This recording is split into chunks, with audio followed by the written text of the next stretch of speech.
What's going on, everybody? Welcome to Providence Perspective. I'm Jay, the Report According to Dude. Thank you very much for watching. And thank you for joining us this evening. I am happy to announce that I have a guest that I haven't had on for a while, but he is a good friend of mine. Please welcome Mr. William Clark. How you doing today, Will? Hey, I'm good, Jay. Thanks for having me on. Yeah, man, absolutely. Thanks for being on. You know, I love working with you, man, just because, like, well, we don't work together, but like we mod and admin a couple of Facebook groups. So it's kind of like a second job that you do for free.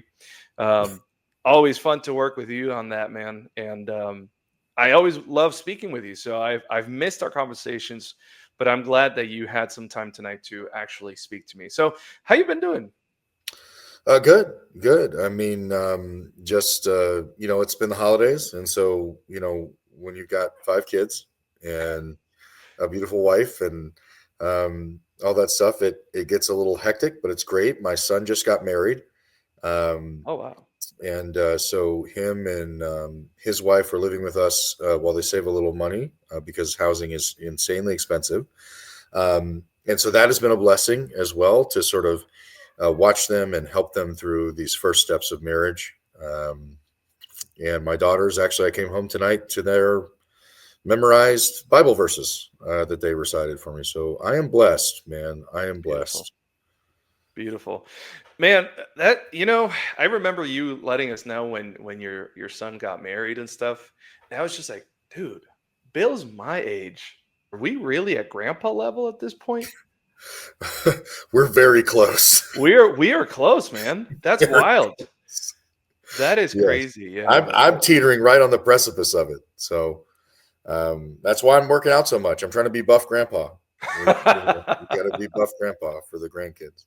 Yeah, and by the way, we weren't planning on doing this, but if you need someone to help you with your fitness goals, this is the man to talk to.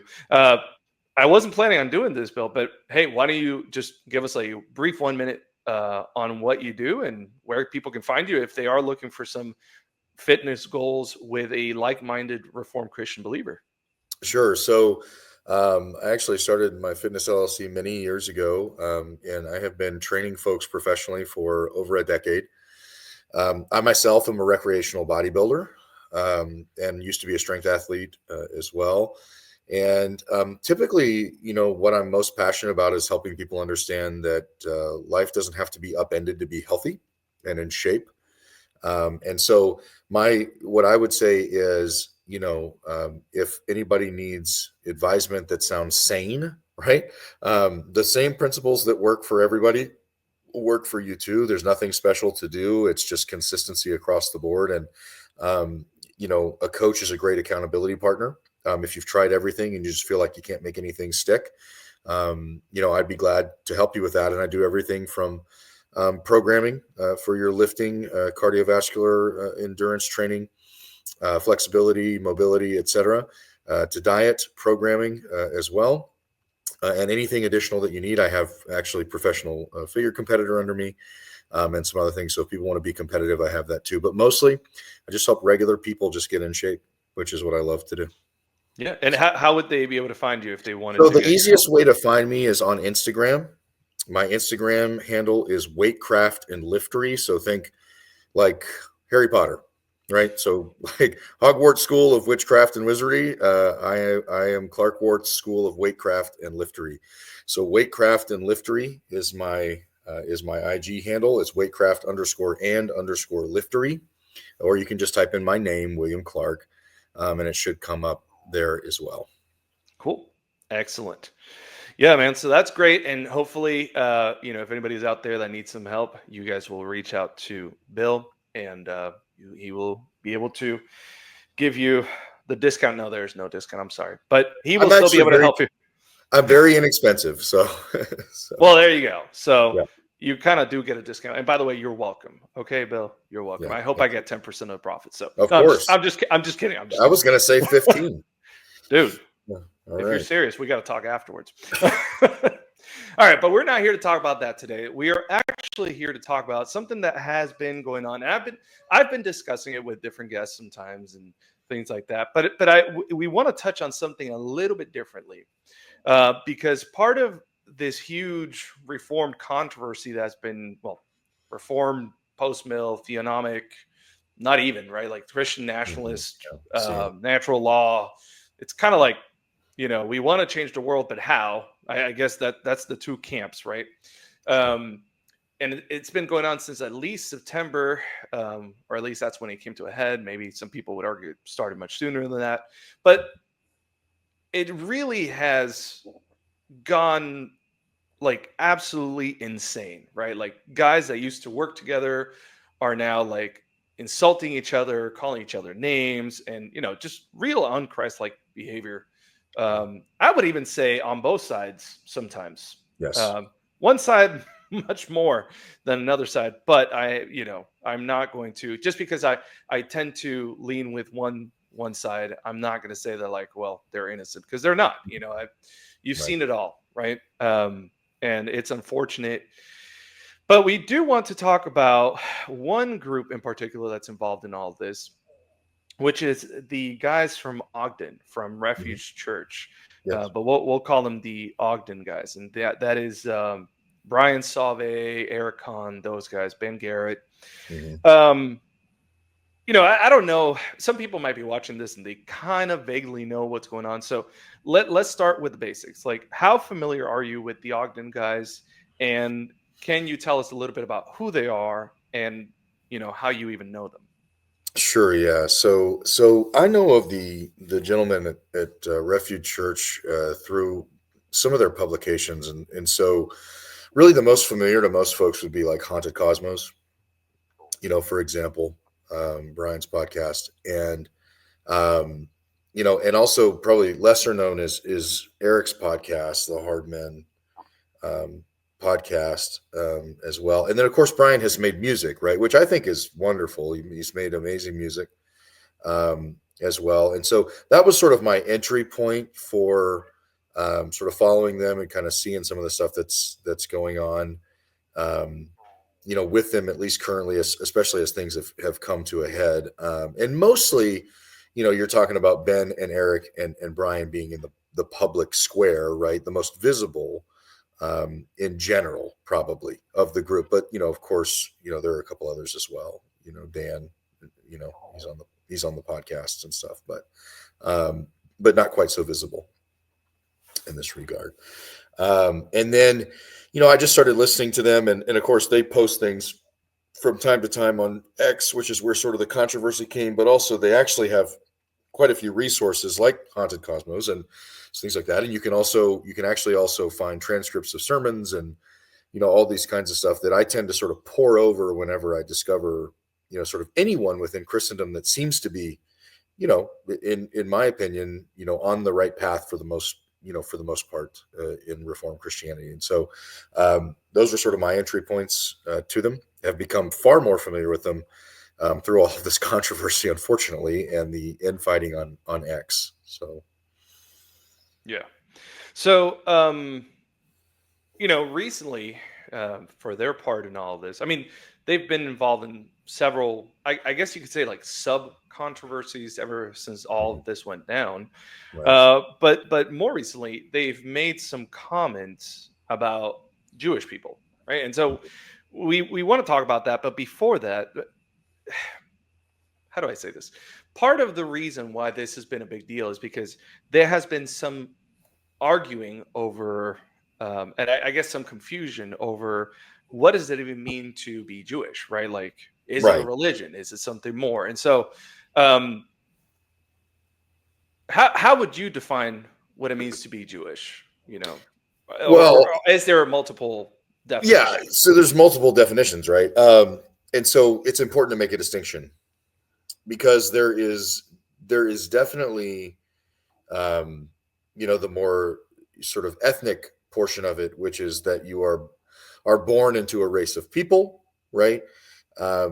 And the Jewish people group, as it were, would be sort of that race, those folks that had sort of descended from Hebrews along the way. And of course, just to be clear, one thing that people will tell you is that, the Jews of today are not the Jews of yore, and they're not true Jews, and this and that. But Jewish people have been mixed for quite a while because of several dispersions through the course of history, and captivities and empires, and dispersions through Europe and things like that, just in general. And so that's not really a non-starter to the conversation. I mean, the people have Jewish heritage. It is there are physical features that make it obvious. Just like if you were to see, a Hispanic man or an Arab man like that, there are physical features where you would go, that person is of that descent, and so that what it would mean to be Jewish by race, right? And really, what people mean when they say Jewish is they mean Hebrew, right? They're Hebrew by race, they're Israeli by race, and so there's that. There's the ethnicity, and then of course there is the Judaic religion, and there's a couple of categories within that as well, right? Because you sort of have three schools of Judaism, two that are sort of more prevalent, right? And one not so much. So you have sort of Orthodox Judaism, right?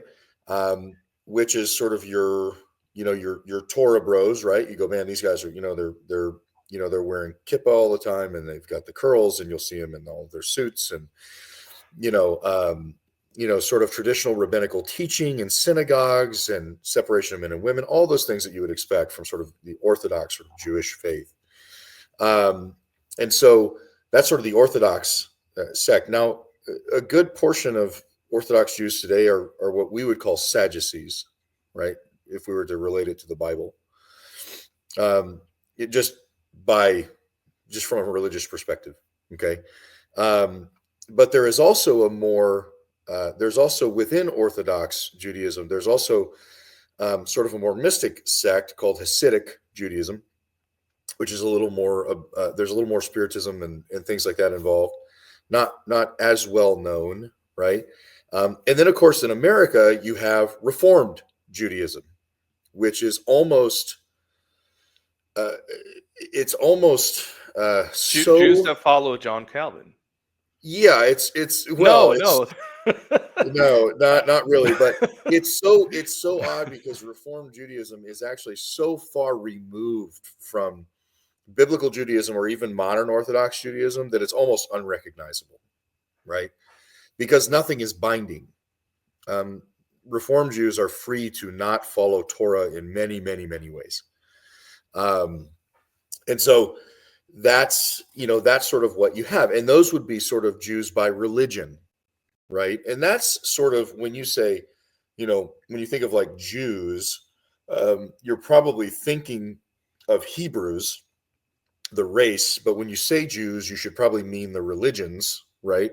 Which are those faiths that are built around Torah and the places that they've come from, ancient society to modern society. And so there's definitely a confusion of terms. Some of that, I will submit as we talk, is purposeful, right? However, it is important to say that, there is such a thing as being a Jew by birth, but not by religion, for sure. Okay. All right. No, that's great. And so it's important to make that distinction because that is a huge component of the whole controversy, right? So bringing it back to the Ogden guys, right? Like what is the controversy, right? Like, do they have an issue with Jewish people? Well, so here's the deal. They are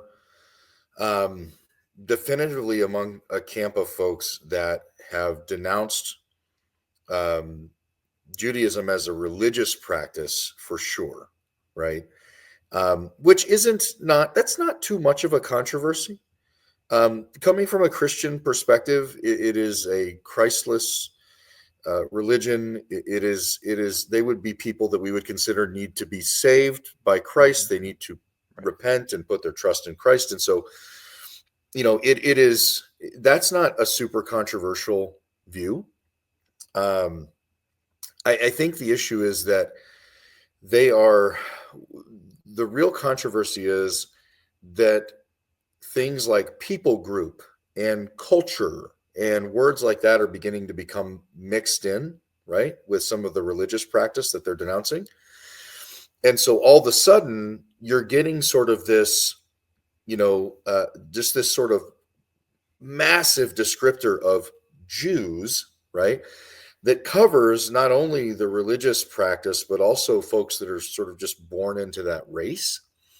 And the issue at hand is that they have made statements that the Jews, not as a religion, but as a race, are intentionally contributing to the degradation of society in the West and, very frankly, all over the world, according to them. Okay. And so that's sort of the crux of the issue, right? From that, there are several wild branches that sort of have shot off here.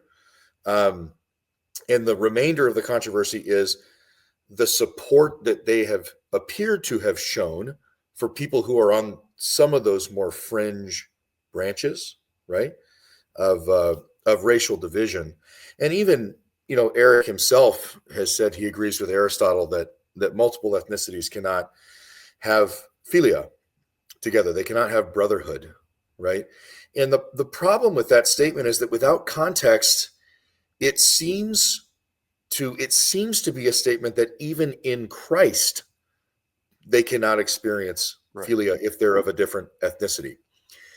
And I'm not saying that that's their position, but what I will say is that the people that they have attracted to their side of this controversy, the followers are often worse than the folks themselves, and their followers are emphatically and loudly ethnocentric in that sense. In fact, I told you today that I had a conversation with a gentleman in one of our groups where I had asked, he said, well, I don't want to be surrounded by people of other ethnicities, meaning Jews or blacks or Arabs, and he listed those specifically.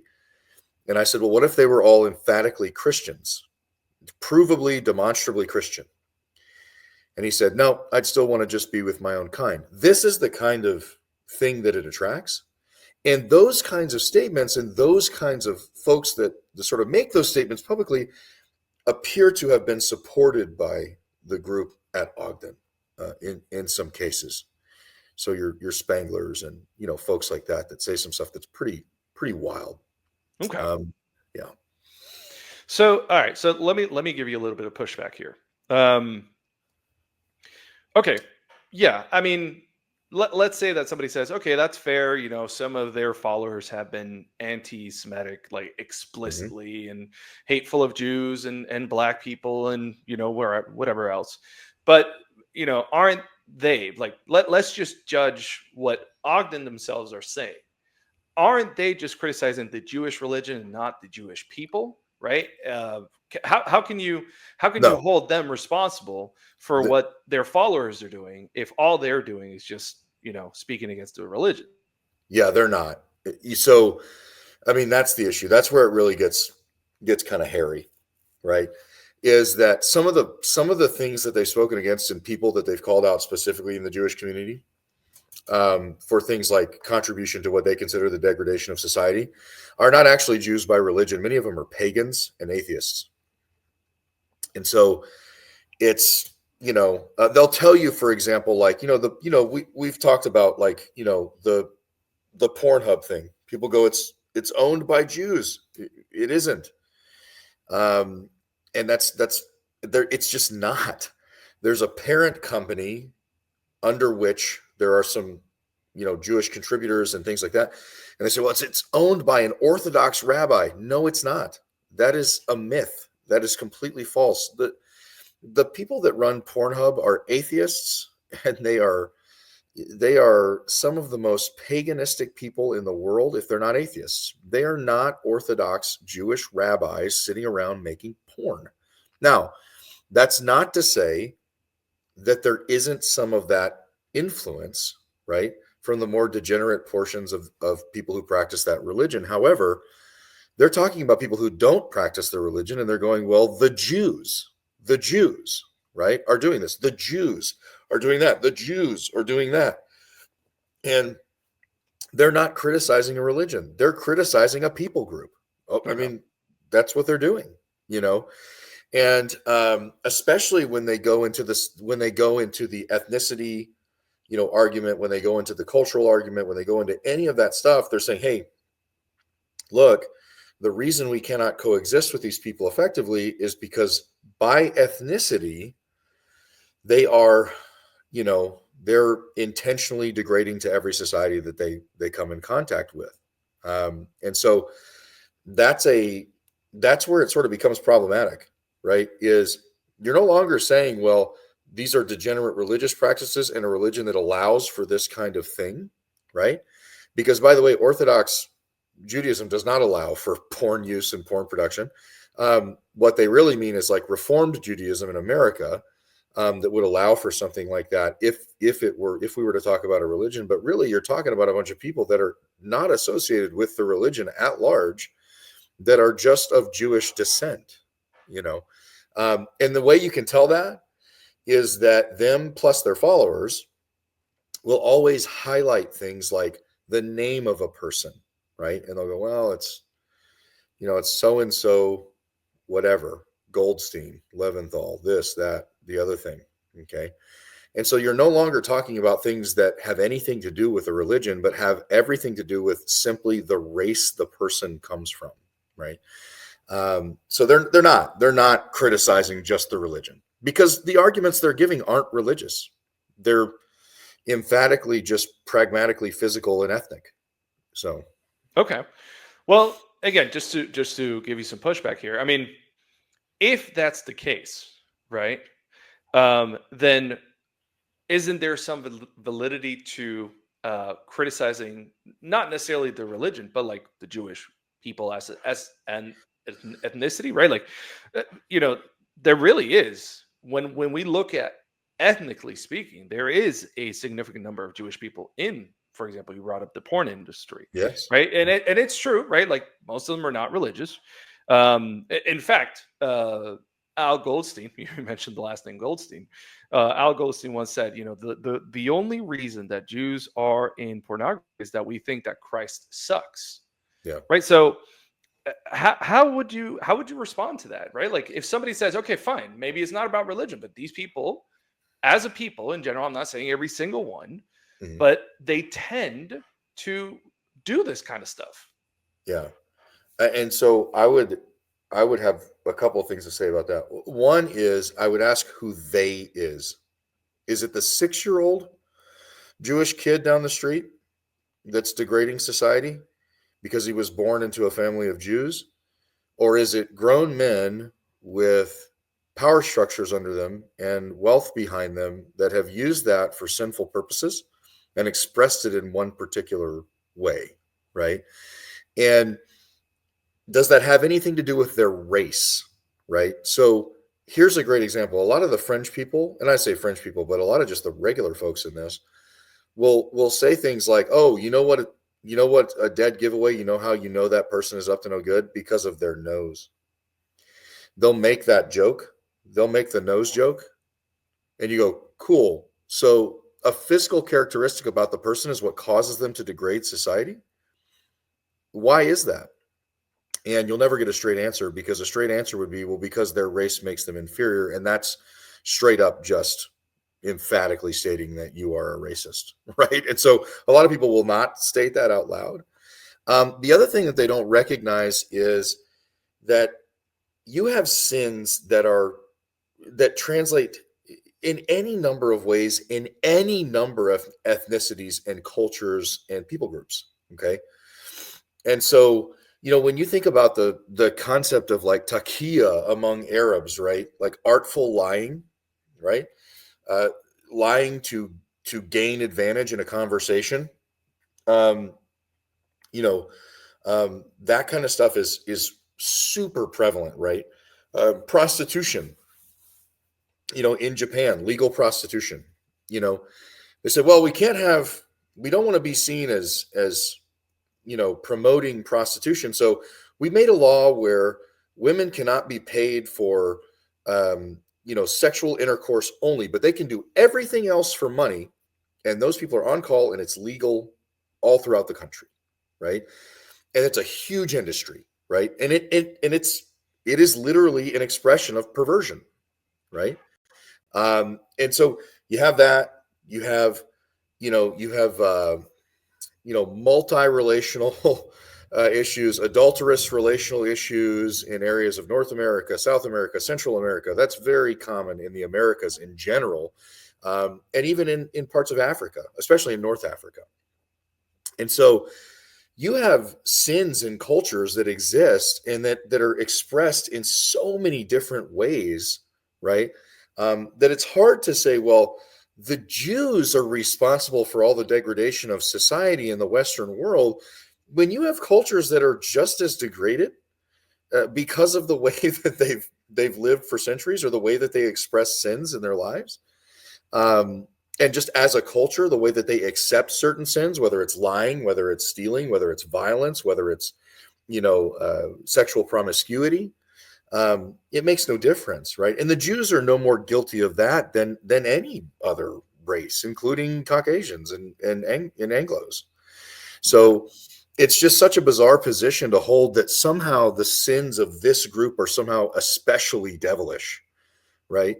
And that they are extra evil compared to, just the straight wickedness that exists in depraved human beings of every culture, Yeah, I mean, so you were talking about like different cultures have a tendency to facilitate their depravity, right, Right. in different ways.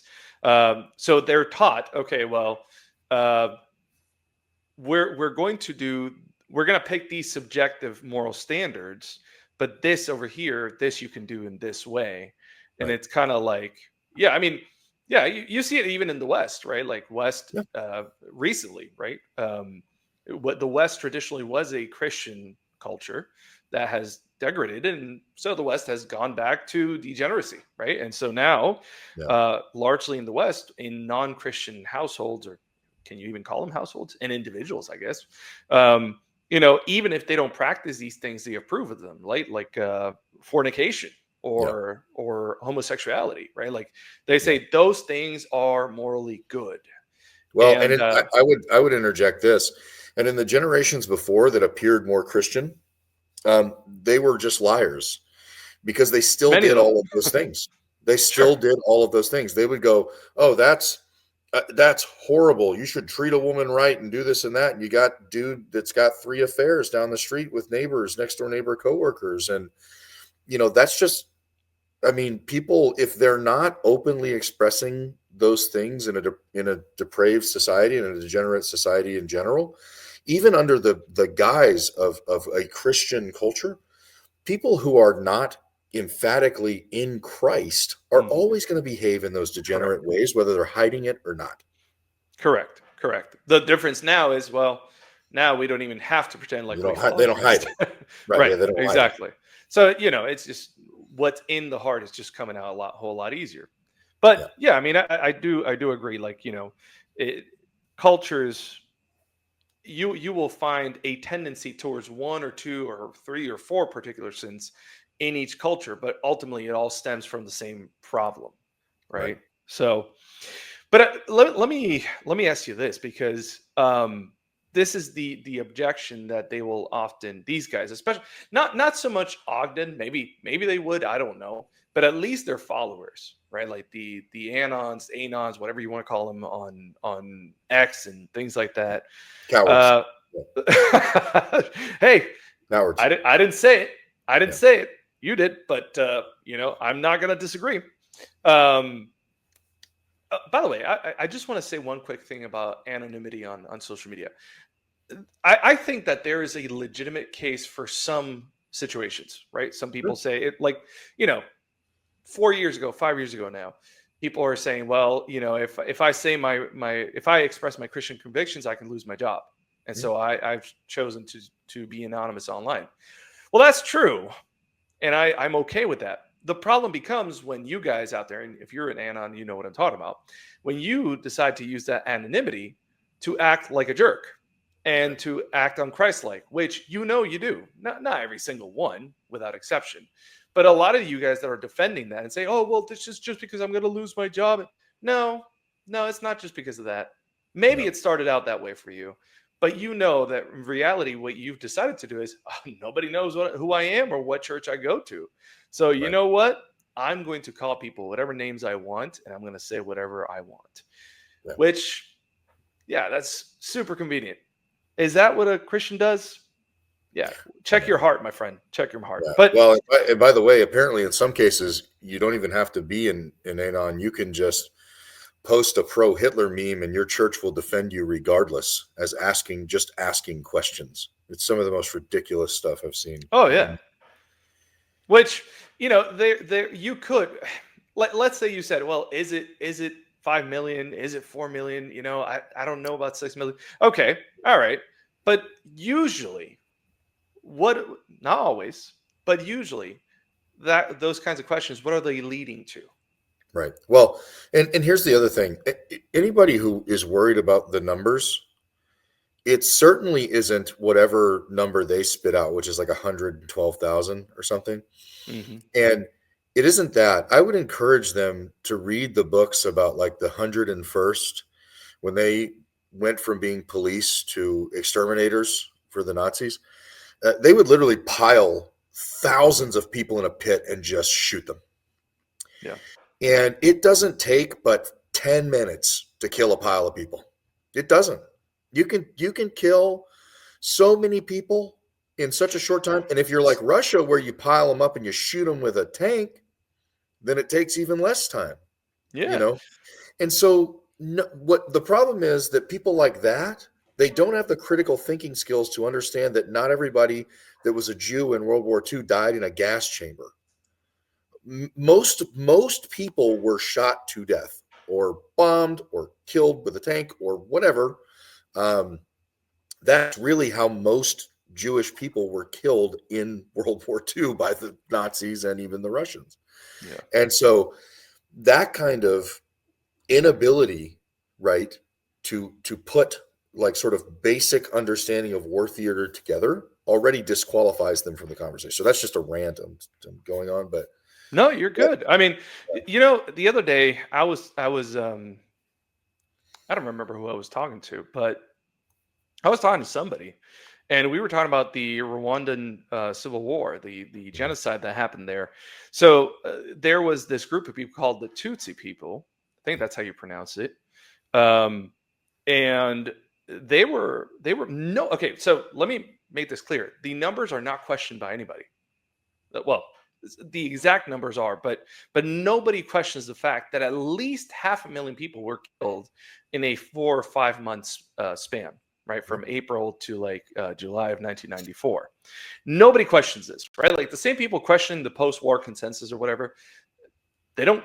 Funnily enough, they don't have any concerns about what happened during the Rwandan civil war and whether truly those numbers are accurate. Now, I wonder why it is that they don't question those numbers. Right? Like, really, 500,000 people in just 5 months? That sounds like a lot of people. Are you sure nobody's asking that question? yeah, I mean, in a No. theater of war, it just isn't. It's just not that many people, and they're not asking that question because the Rwandans aren't their current target. Yeah, absolutely. But it just goes to show that like when you're talking about like, well, how many Jews was it, right? Like, again, I'm not saying always, but in most situations, what's the motivation behind that? Yeah, why does it matter? Well, ultimately, right? That is the question, right? Yeah. If you kill one because they're Jewish, that's evil. Well, and here's the deal. It's not going to be a discrepancy of 1 to 6 million. It's going to be something like landing between a number of 2 and 6 million people. So and you might go, well, we were told 6 million. Cool, but 2 million is like really horrible, right? So like great for getting the facts together, but that really doesn't improve the situation at all. Right. It doesn't Oh well, change the it was narrative. just 2 million, so he Yeah, wasn't that bad, right? Like such a what? weird thing to think. Yeah. And here's the funny thing. Well, they say, oh, but you know what? The communists were worse. You know how many they killed? Well, yeah, in terms of numbers, sure, Yeah. but that doesn't excuse the fact that this other dude also murdered people. Like, what are we talking about here, guys? Right, correct. Yeah, and by the way, the Jews that the commies killed were part of the number. So I don't understand what the issue is there, but It So just needs to be known there. I have to ask you this because this is a typical objection that they'll give, and I have to find out: are you a dispensationalist? Are No. you a Zionist? So Are you I, sure? I wish I had said this until I'm blue in the face on some of the groups that we've had some issues with folks on. I am a post-millennial, high-octane post-millennial anti-Zionist. There's not a Zionist bone in my body. You In must fact, be surely you're an egalitarian then.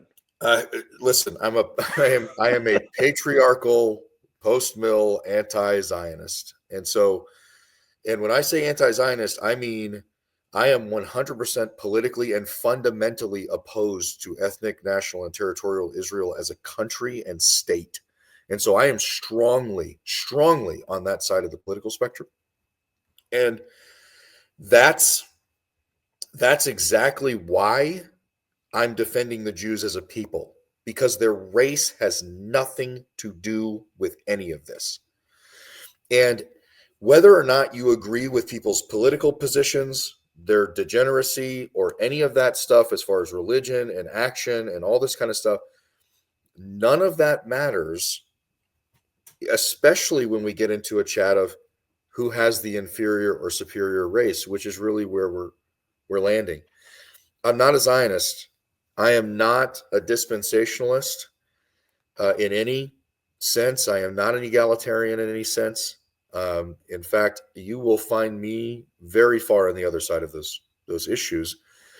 But full stop, racism, outright racism, that is the thought that your race is superior to another race inherently, is morally repugnant and biblically indefensible. But Bill, you know that racism doesn't mean anything anymore, right? Yeah, I mean, what's funny is that actually would be a decent argument if we were talking about something that wasn't out and out racism. Because we definitely have seen the degeneration of the term, right? For sure. People have cried racism for years and years and years about stuff that is emphatically not racism. And that's partially because of an inability to separate categories and understand how bias works and bigotry and stereotyping and all those kinds of things. And the problem is that they're arriving at the conclusion that anything that is said against the practices of a culture is said against the culture. That's the wrong kind of racism, right? That's the kind that these guys think they're butting up against. The problem is when you make the nose jokes, you're actually just being a racist. And when you say that, Jews should be separated from other parts of society, when you're agreeing with the insane rantings of Martin Luther in his later life about enslaving and killing, even killing, genocide against Jewish people because they're extra devilish, this is just out and out racism, right? When you can sit there and go, well, my people, which people is that? Right? Which people is that? Oh, my racial group. Oh, your racial group, the one that's superior to this other racial group because your racial group didn't do the things or whatever it is you're mad at, right? I mean, that's out and out racism. That is unacceptable. It is biblically indefensible. It is morally repugnant. And in Christ, there is zero room for ethnocentrism. None. And I will say that until the day I die. And I don't care what anybody thinks about that. I don't care what they say about me. I don't care. I do not care. If Christians are coming to live in my society, if they are actual God-fearing Christians, they are welcome. They are my brothers. They are my sisters. And even if they have some different cultural things from me, right? That's okay because they're my brothers and sisters. And I have heard arguments that go like this. Well, I don't want to accept Hindu Christians here. First of all, there's no such thing as a Hindu Christian. Those are distinct religions. Okay. But what they mean is Indian Christians. Well, I don't want to accept Indian Christians here because they like to defecate in the street and like, do all that in public and blah, blah, blah. And I'm like, what Christian person do you know that is like, man, you know how I can glorify Christ? Defecating in the street. Like, it's some of the most ridiculous. You're talking about a pagan infrastructure of a nation that doesn't follow Christ and people that are largely not Christian. But when you're talking about emphatically Christian people, do you seriously think a born-again Christian is going to be so immodest as to do something like that as part of their culture? I mean, brother, it's so ridiculous. But Bill, brother, look, grace doesn't replace nature. Don't you know? Have you heard this? Oh my gosh. If I never hear that statement again in my life, it'll be too soon. That is emphatically incorrect. That is correct. And emphatically correct in the worst way for the people that are saying that it's correct the other way. Okay.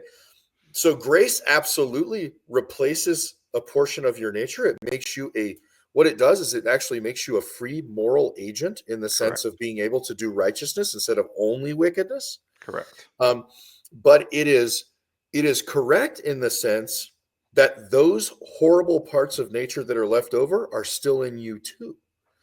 And so when we talk about when Paul talks about in Romans 7, carrying around the dead man on your back, well, the problem is that if grace doesn't replace nature in that way for the Jews or whatever people group or whatever culture you're railing against, it also doesn't replace it for you, right? Because you're still carrying the dead man as well. And if it doesn't replace it in the sense of efficaciousness to making you a free moral agent, then no one is saved and Christianity doesn't matter. So who cares? Right. Exactly. So it's a self-defeating argument. It's a self-defeating argument. Grace replaces the part of our nature that is bound to sin and sin only, emphatically. And it's blasphemous to say anything else, right? In fact, it's anti-gospel to say anything else. It's heretical. A person who believes that, I would say, are you saved? Like, sure, you believe the gospel. But in the way that it could be construed as like, oh, that could be correct. Well, you carry that around with you too. So what's the difference between you and the guy down the street of a different ethnicity?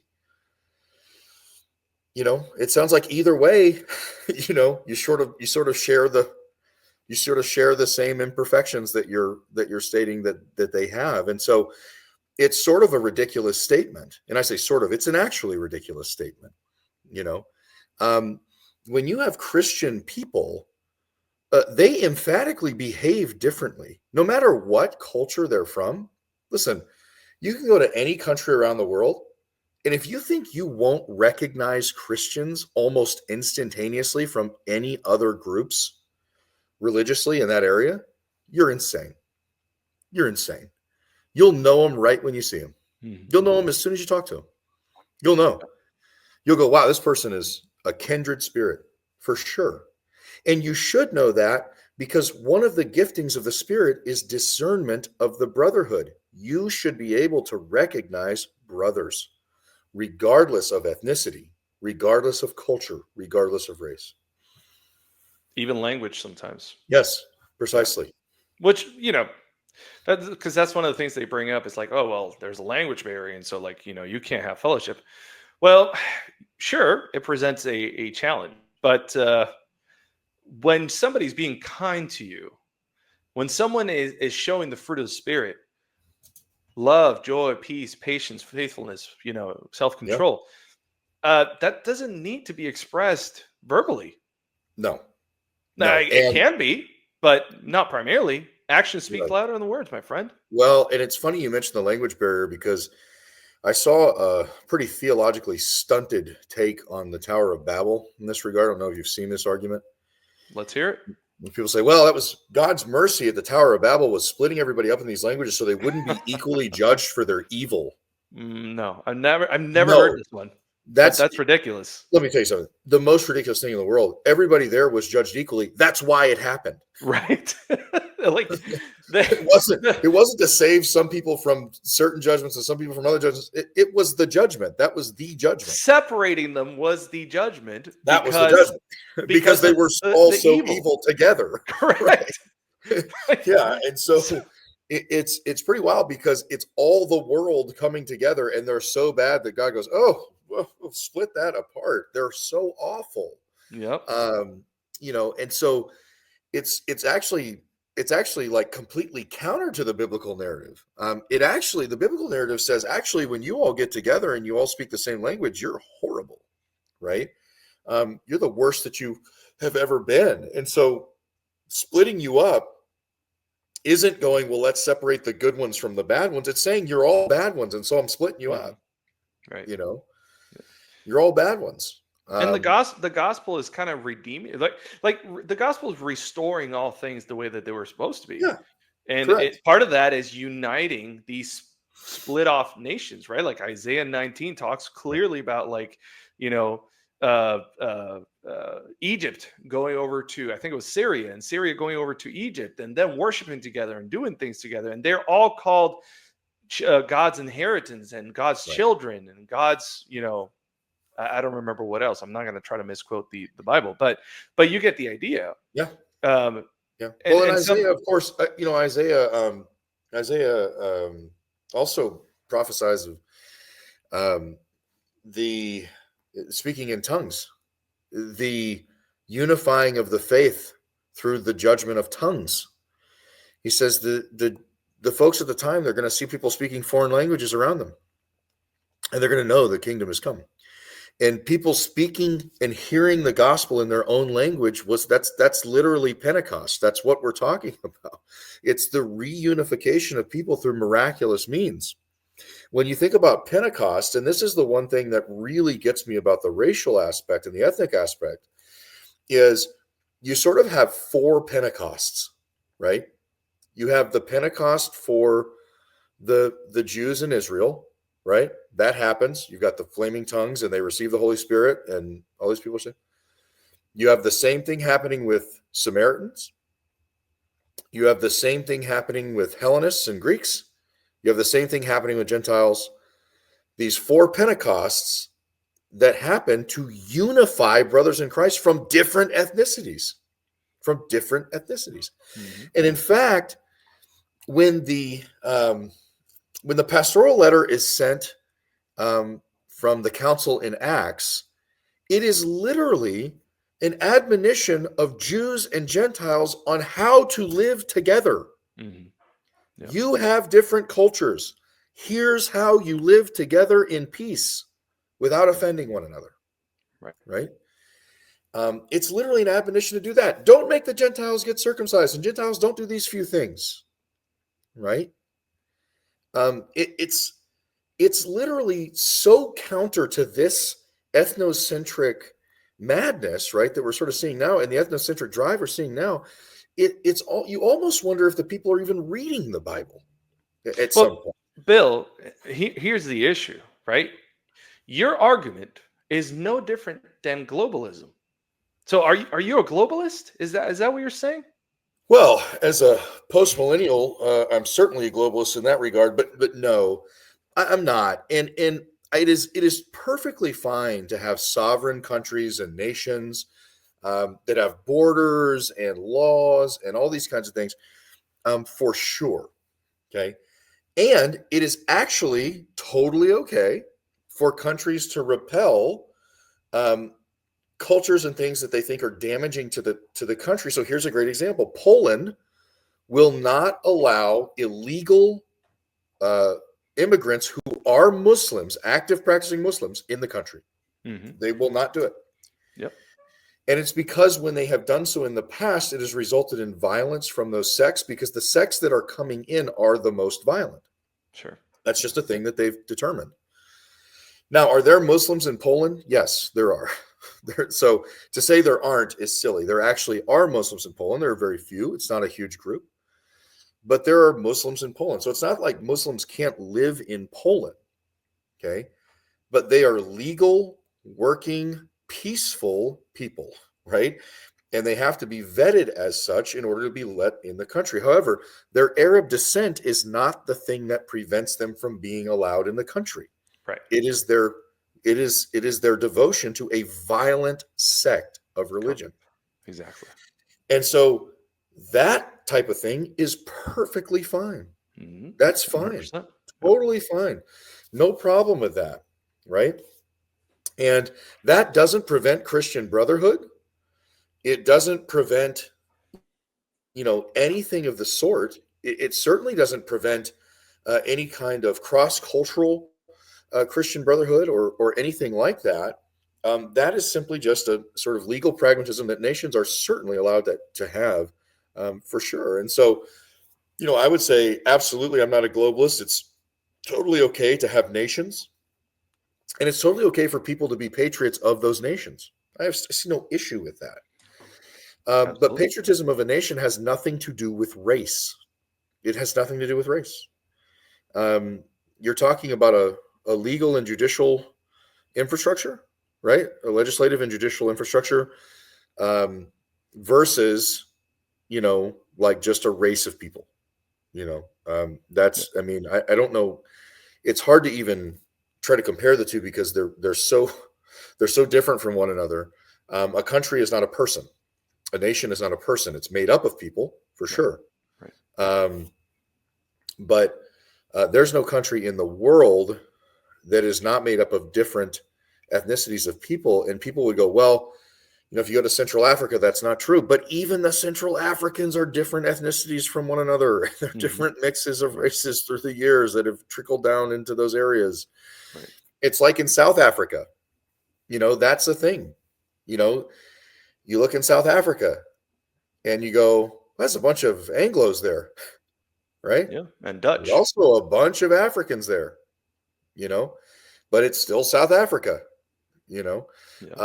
It's still a nation. It still has laws. And there are still, by the way, there are both Caucasian and Anglo and African and white and black patriots of South Africa. Mm-hmm. They're patriots of the country. Right. And so I have no issue with that. I'm not a globalist in the sense that, we need to be one big happy commune or anything like that. Not at all. Now, will the gospel be global at some point? Sure. Right. I believe that 100%.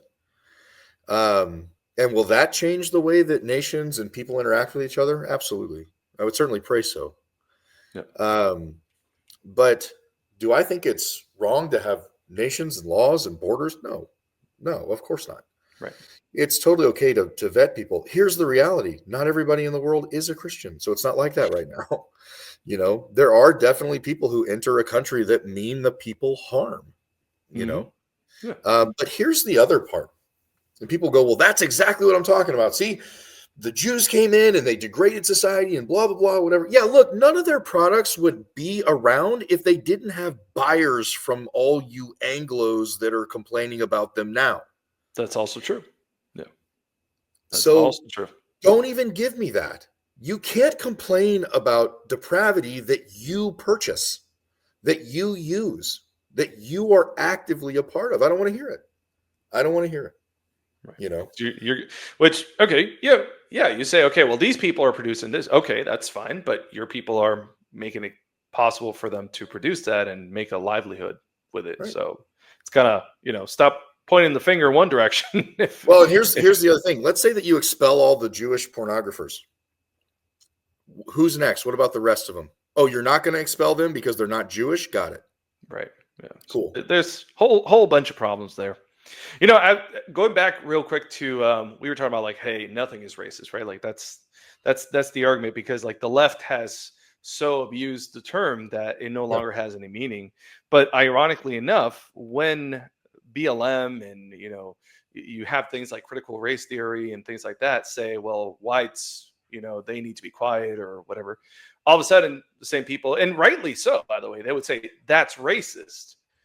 Right. But it's the same people that say that's racist that say, well, the left just, calls everything racist, so nothing is racist. It's like, well, for you, it's racist when it's convenient.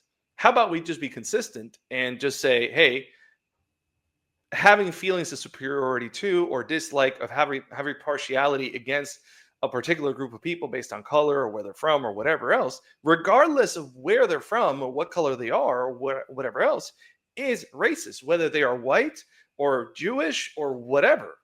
Like, let's just be consistent, right? Yeah. Equal weights and measures, equal weights and what is it? Equal balances. Yeah, equal balances. And here's the deal. The other problem is part of this propaganda is just straight up lies. And so people will say, well, and Joel Webbin fell for this, by the way. Real smart here, Joel, for falling for this. But he went on the tangent and rant about Haitian IQ levels on average. Oh, yeah. I remember being lower than Anglos. And here's the reality. When you look at a bell curve, this, by the way, tells me that Joel has never read research in his life from a medical or like from even just any scientific perspective whatsoever, because he's reading a conclusion and he's trying to look at the numbers. When you look at the numbers on a graph, it's often a bell curve, right? When we look at humanity, it's a bell curve. Most people fall at the top of the bell curve.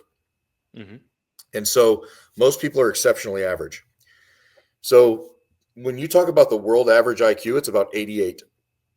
And they would say, well, the Haitian IQ is lower. And he said on that podcast, I have no problems with saying that my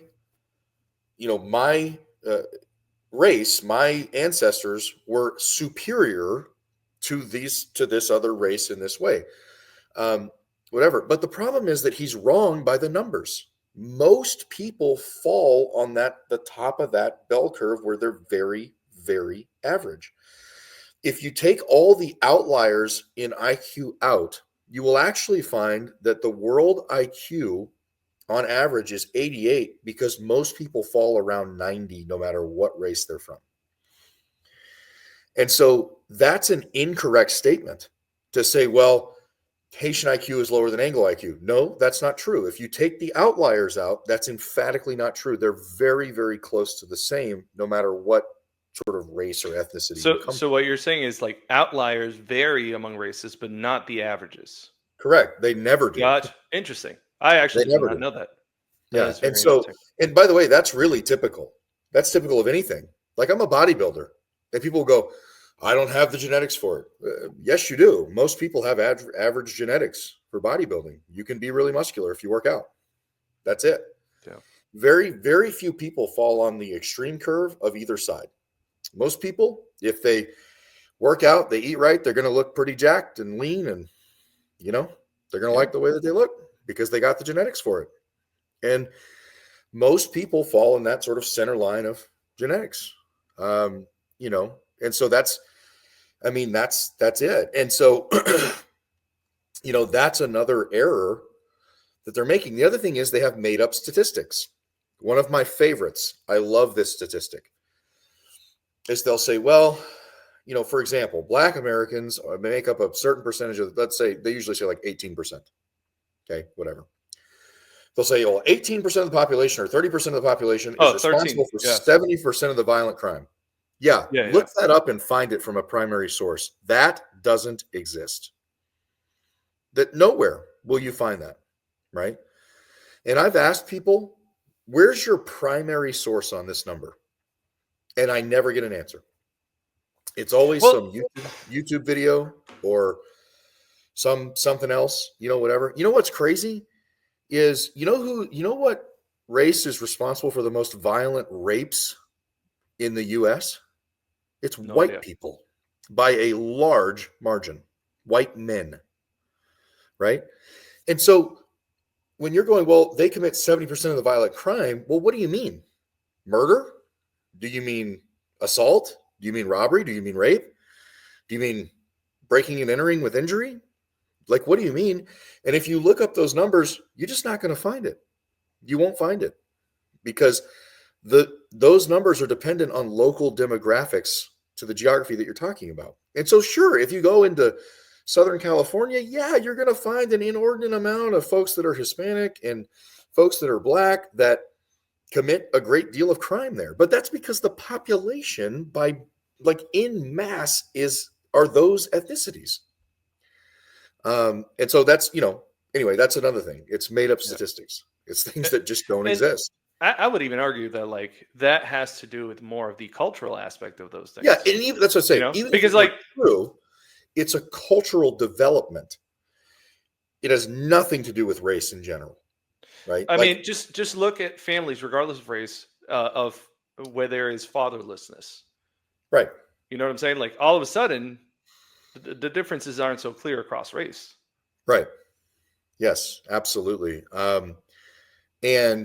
And I would add that actually has to do with more than one demographic. Sure. Yeah. You're not just talking about race, you're also talking about difference of sexes there. The difference in the behaviors of, the difference in public behaviors and acceptable behavior and ideologies amongst women has also changed fatherlessness, right? And so ideologies are what cause that. It's culture that causes that. Your race has very little to do with it, almost nothing to do with it, because there is no real genetic propensity towards anything, because most people fall in the center of the bell curve. I'm sure you've heard the myth that, like, for example, they go, well, Black Americans are far better in athletics. They're just genetically more gifted athletically. There is zero evidence of that.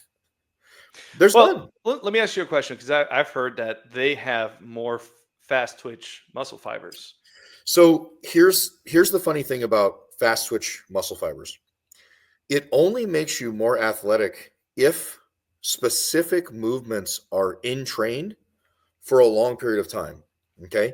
And the difference in the amount of fast twitch muscle fibers in a person's body is so minute that someone who trains equally of different races, of the same height, same weight, whatever, and one has the genetic difference in fast twitch muscle fibers, it's not going to be a 5-second difference in a 100-meter dash. It's just not. It's going to be 0.001, and on any given day, either one could win or lose based on a number of parameters and circumstantial environmental factors. And so it's just not true. Look, people say it all the time. I hear guys in the bodybuilding community go, I hate to go against, now they hate to go against Koreans because it turns out they're really good at putting on mass.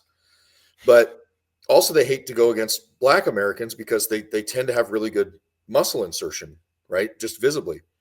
Except the problem is that Mr. Olympia for classic physique is white and has been for 6 years in a row. So what happened? What happened? What happened to the general superior genetics? It's just not there. Most people are in the middle of the bell curve. Most people are in the middle of the bell curve. That's just how it is. And so you have to apply that pretty much across every physical characteristic that you come across in a race. The only exceptions to that would be things that cause geographical necessity.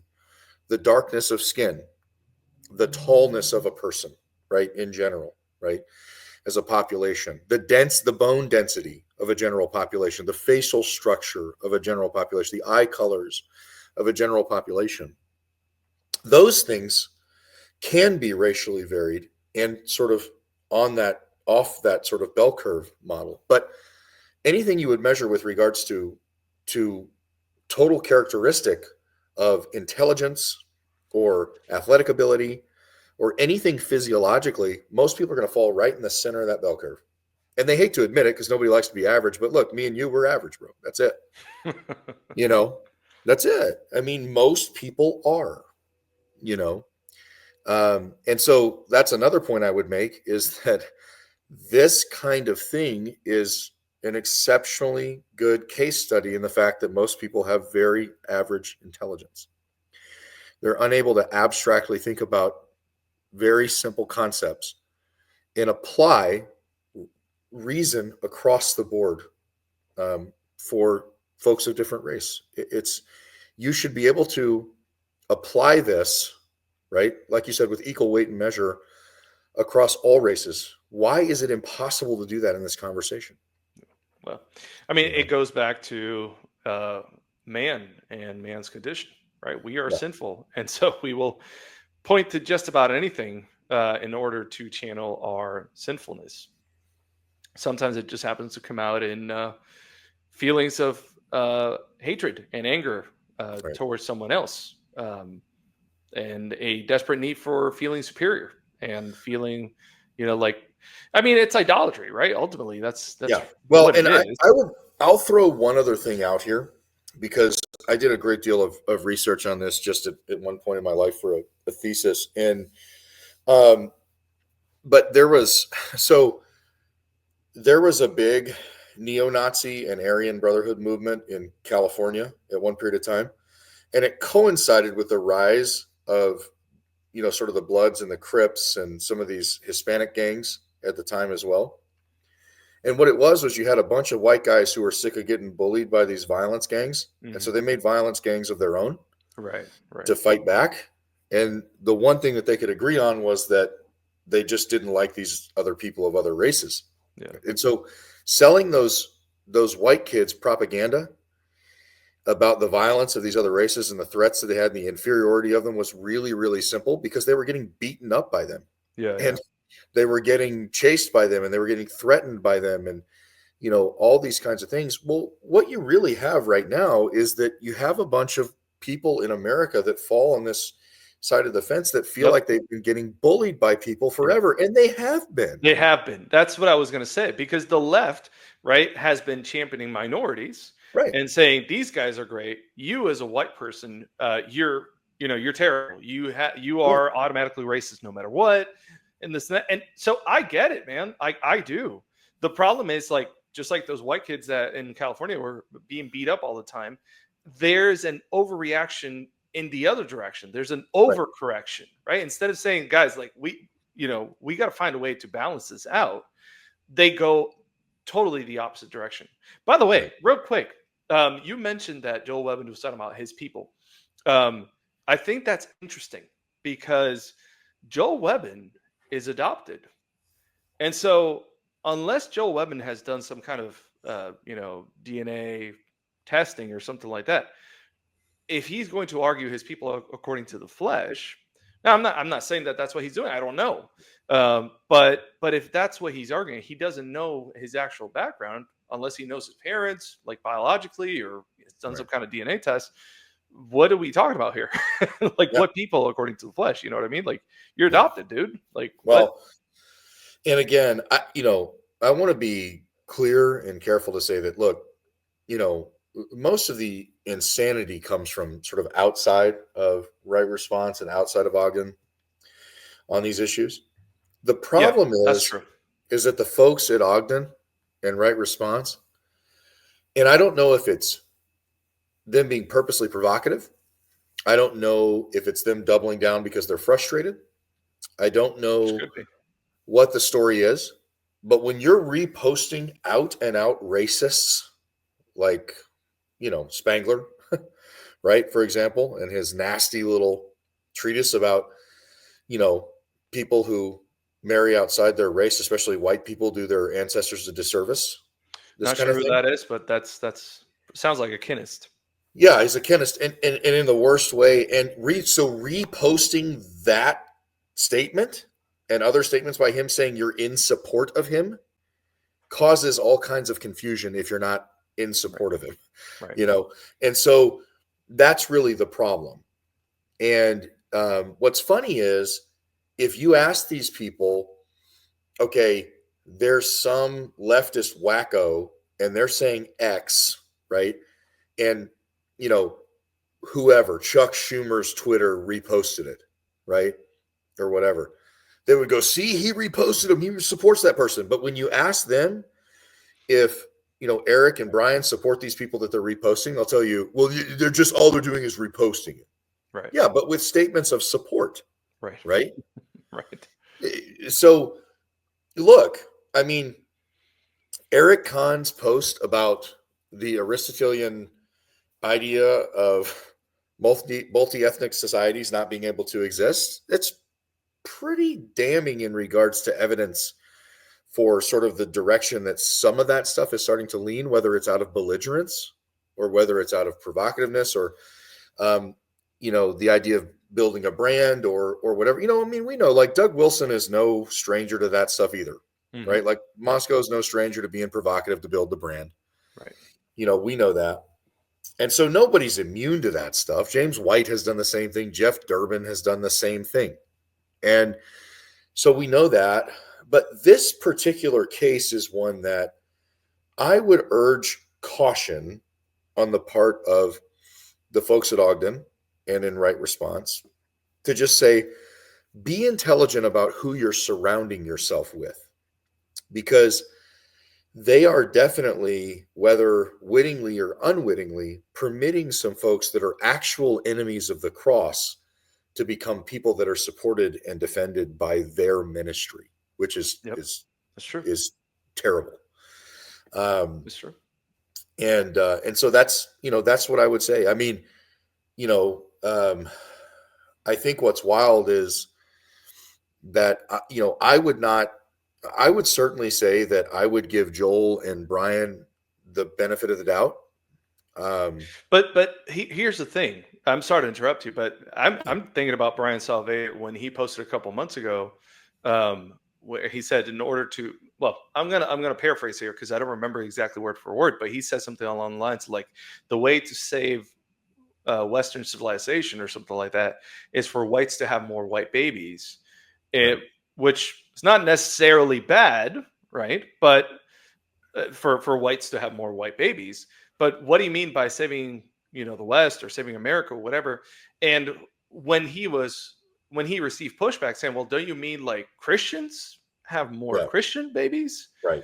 He's like, well, most Christians are white. So, I mean, come on, my guy. Like, most Christians are white. Most Christians are white where? Right. And most whites are not Christian.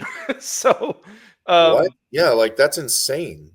You know what I'm saying? Like, yeah, no, and that's the thing. So here's what I would say. Sometimes when you're in a position like Brian and Joel and Eric and all these guys are in, I'm actually going to exclude Eric because I take particular issue with him and some of the stuff he said, but Brian and Joel specifically, when you're in a position that they're in, it's easy to say something rhetorically that you think sounds like what you mean, right? And then you say it and it doesn't exactly sound like what you mean, and you realize, wow, there needs to be some nuance and context here, and I don't think that Brian and Joel have been incredibly intelligent about the propaganda they let through, the stuff that they post in hopes that it's going to sort of strike a chord, and the people that they're surrounding themselves with in general, right? And so if I was to give them an admonition to wisdom, it would be to examine their surroundings and purge the enemies from amongst them. Get them out, right? Get the devils out, right, of your ministry, and get them out of your sphere, because they're doing you more damage. And you following their lead is only going to lead to the downfall of your ministry, right? And the downfall of your ministry led by people who couldn't care less whether or not Christ and his gospel are spread anywhere. Right. And so that's why are you going to let pagan influences, clearly pagan influences, destroy an otherwise fruitful ministry? I mean, Joel and Brian have done great work for the gospel. They have. This is an absolute train wreck that they just will not release themselves from it. And then, of course, the infighting, the blood libel idea, right? Between them and Moscow, this stuff is, it's really wild. It's really wild. And so my admonition to them would be, you need to use wisdom. First, look in your own camp and see if you have any enemies inside your gates. And if you do, expel them. And then try to look at things a little more rationally with their rhetoric and propaganda out of your face and out of your ear. And then maybe you won't post something like really stupid, like, white people should have more white babies. Why do they need to have white babies anyway? Why can't white people have mixed babies? What, you know what I'm saying? Like, why does that not save the West? I don't get that. If the whole point is that white people need to advance their power, how does having mixed babies not do that? I don't get it. Well, we need Christians to have more babies, right? Because they're whites. I It mean, reminds me of Joe Biden's thing when he said like, what was it he said? He said black kids are just as smart as regular kids. And it's like, okay. Okay. Good grief. What do all you right, mean? Sleepy Joe, go get your meds. Go to bed. I mean, it's like that. It really is that inane. And for somebody like Brian to post something like that, it's like, you got to look at this guy and go, come on, man. You cannot be this stupid, and then the problem is that he's because everyone is sort of in the midst of fight right now, the midst of battle, the fervor is super high. And so instead of going, wow, I really messed that up, let me delete that, right? And go back and go, hey, that's not what I meant. I should have said this. I accept the correction. Instead, they double down and go, I'm going to fight even harder. Correct. Because this is me being bullied, and all the idiots around me are telling me it's me being bullied. Yeah. Instead of accepting a proper correction for a statement that was unwise. Yep. That's good. All right, brother. I think this is a good place to wrap it up in. So, yeah, man. Any last minute things that you want to say? Any hope for Ogden to get back on track here? Besides what you already mentioned. This will blow over, and eventually this will stop. Everybody will see the madness. I think that I don't think that this is not a sign of hopelessness. This kind of fighting is men fighting for the faith amongst each other, with each other, around each other, for each other. And so I would say the one thing that we should take from this is not that, Ogden and Moscow are fighting against each other, but rather they see themselves as fighting for one another. And misguided or not, that's a thing that we can take hope in, because they really do, right? I think the reason that they feel so frustrated is because they really do see these people as brothers. They don't get why they're doing what they're doing, and that's on both sides, right? And so what you're seeing instead is you're seeing how people act when they're hurt, right? Yeah. And so people were hurt by things, and so it's very personal. But the hope we have is that Jesus Christ's gospel overcomes all of that. Look, it'll overcome the worst of the worst. And here's what I would say to folks right now who are looking at this going, gosh, like, these sort of bastions of reformed theology in the public square are seem to be sort of falling apart at the seams. What hope do we have? Look, here's what I'm going to tell you. One day you're going to go through a season just like these guys are. You're going to go through a season of it. You're going to go through a season of life where you feel so backslidden and you say and do mad and sinful things, and you're going to feel like there's no hope. But the truth is that the gospel can cover, the blood of Jesus Christ can cover this conflict. It can cover all the sins in your life. Jesus Christ is the friend of sinners. And so what I would say is that our hope is found in him, his death, his burial, his resurrection, his gospel message, that sinners can be made right with God if they will but repent of their self-righteousness and place their trust in him. Amen. That's what I would say. That's our hope.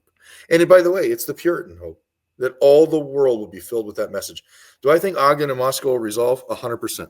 Do I think that this will go away over time and people will realize sort of the madness of the rhetoric? Absolutely. Do I think the fringe groups and all this stuff will be disavowed over time? 100%.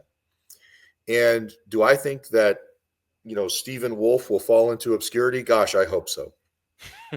Sorry, that was mean. I shouldn't say that, but he's sort of partially responsible for a bunch of this stuff in this sphere. And so if I ever see him in real life, like it's on site. No, I'm kidding. I'm a Christian. I don't do that. But no, seriously, Stephen, you and me. But no, in all seriousness, it is a thing that will blow over. I mean, hopefully, right? Well, and my hope is this, right? Even if it doesn't, that's okay. But my hope is this, is that Christian nationalism as it is right now will hit the tipping point, and we will go back to a focus at large in the Reformed community of theonomic reformation, right? In that regard, versus Christian nationalism as it stands now. Yeah, ethnocentrist Christian nationalism. Yeah, no, seriously, ethnocentrist. Yeah. Well, and the unfortunate part is they've hijacked the name. So yes, correct. It is important to say, like, there was a Christian nationalism once upon a time, and you and I even talked about this on this podcast, was a non-ethnocentric Christian nationalism, which is theonomic in nature. Right. That is to say that, that all right, rule, and practice for human beings is from the Word of God and God's law. And so, that is a great thing that hopefully we can look forward to. But I think most folks will fall back to the sort of traditional theonomic side and general equity theonomic side. I don't see this form of Christian nationalism surviving. Right. So, right. Good word, brother. As always, I appreciate you being here, brother. And of course, thanks for having me on. Yeah, man. Absolutely. Hopefully we can do something again soon. Yeah, absolutely. I would love to. And for you guys watching, thank you very much for sticking around. If you liked the video, go ahead and give it a like. Don't dislike it if you didn't like it. Just walk away. And go ahead and subscribe if you want to keep up with the content that we're producing here. So thank you guys for watching again. God bless you guys. Take care.